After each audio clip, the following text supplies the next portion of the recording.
अस्सलाम वालेकुम दोस्तों, अगर चैनल पर नए हैं तो चैनल को सब्सक्राइब जरूर करें। हजरत अबू बकर सदीक रज़ी अल्लाह अन्हु की पूरी जिंदगी के वाक़यात इस कसरत से इस चीज की मिसालें हैं कि इनका अहाता करना भी मुश्किल है। ग़ज़वा तबूक के वक़्त जब के हजूर अक़दस सल्लल्लाहु अलैहि वसल्लम ने चंदा की तहरीक फरमाई और हजरत अबू बकर सदीक रज़ी अल्लाह अन्हु का उस वक़्त जो कुछ घर में था सब कुछ जमा करके हजूर सल्लल्लाहु अलैहि वसल्लम की खिदमत में पेश कर देना मशहूर वाक़या है। और जब हजूर सल्लल्लाहु अलैहि वसल्लम ने दरियाफ्त फरमाया कि अबू बकर घर में क्या छोड़ा, तो आपने फरमाया अल्लाह और उसका रसूल, यानी इन चीजों की खुशनुदी का जखीरा घर में मौजूद है। वहाँ देखा जाए तो मालूम हुआ कि इसार हमदर्दी और अल्लाह की राह में खर्च करना इन्हीं हजरात का हिस्सा था कि इसका कुछ भी शयाब हम लोगों को मिल जाए तो ना मालूम हम उनको क्या क्या समझें। इन हजरात के यहाँ ये रोजमर्रा के मामूल वाकयात थे। बिलखसूस हजरत अबू बकर सदीक रज़ी अल्लाह अन्हु के मुतालिक इससे बढ़कर क्या वजाहत हो सकती है कि खुद हक तआला शानहू ने कुरान पाक में तारीफ के मौके पर फरमाया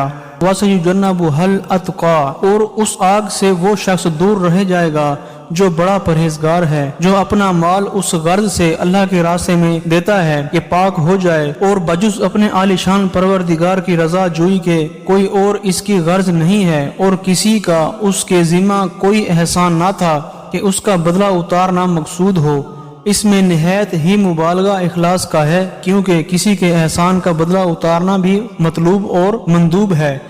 मगर फजीलत में एहसान इब्तदाई के बराबर नहीं। बयानुल कुरान इब्ने जौजी रहमतुल्लाह अलैह कहते हैं कि इस बात पर इत्तफाक है कि ये आयत शरीफा हजरत अबू बकर सदीक रज़ी अल्लाह अन्हु की शान में नाजिल हुई। हजरत अबू हुरैरा रज़ी अल्लाह अन्हु हुजूर अक़दस सल्लल्लाहु अलैहि वसल्लम का इरशाद नकल करते हैं कि मुझे किसी के माल ने इतना नफा नहीं दिया जितना अबू बकर के माल ने दिया। हजूर सल्लल्लाहु अलैहि वसल्लम का ये इरशाद सुनकर हजरत अबू बकर सदीक रज़ी अल्लाह अन्हु रोने लगे और अर्ज किया, या रसूल अल्लाह, क्या मैं और मेरा माल आपके सिवा किसी और का है? हजूर सल्लल्लाहु अलैहि वसल्लम का ये इरशाद बहुत से सहाबा कराम रज़ियल्लाहु अन्हुम अजमाइन से बहुत सी रिवायात में नकल किया गया है। सईद इब्नुल मुसैब रहमतुल्लाह अलैह की रिवायत में इसके बाद ये भी है कि हजूर सल्लल्लाहु अलैहि वसल्लम हजरत अबू बकर सदीक रज़ियल्लाहु अन्हु के माल में इसी तरह तसर्रुफ फरमाते थे जिस तरह अपने माल में फरमाते थे। हजरत उर्वा रहमतुल्लाह अलैह कहते हैं कि जिस वक़्त हजरत अबू बकर सदीक रज़ियल्लाहु अन्हु मुसलमान हुए तो उनके पास 40,000 दरहम थे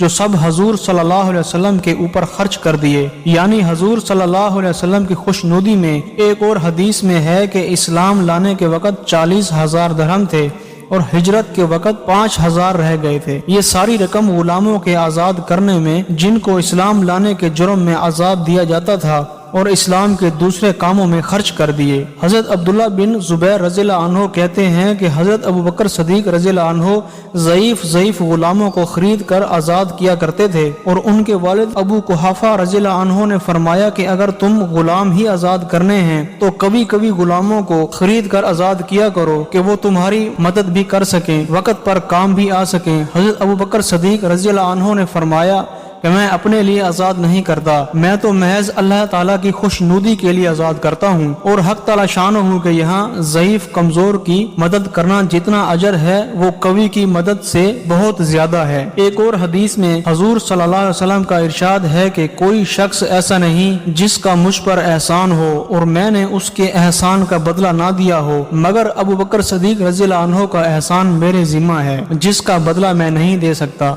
हक ताला शान हो खुद ही कयामत के दिन उसका एहसान का बदला अता फरमाएंगे। मुझे किसी के माल ने इतना नफा नहीं दिया जितना अबू बकर सदीक रज़ियल्लाहु अन्हु के माल ने दिया।